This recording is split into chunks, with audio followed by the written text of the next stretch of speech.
उसने एक बार भी पूछा नहीं कैसा हूं मैं। खुद को भी जिसके लिए हार के बैठा हूं मैं। फूल होने की सजा खूब मिली है मुझको।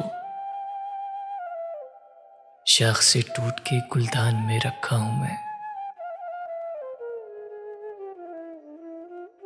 चलता रहता हूं तो लगता है कोई साथ में है। थक के बैठूंगा तो याद आएगा तन्हा हूं मैं। गुम हुआ खुद में तो एक नुक्ता-ए माहूम हुआ।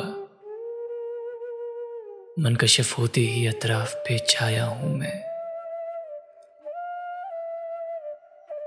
इस सलीके से मुझे कत्ल किया है उसने।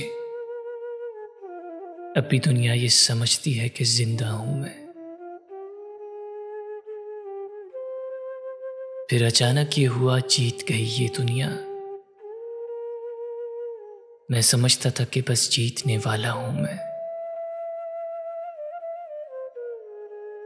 वो भी रस्मन यही पूछेगा कि कैसे हो तुम।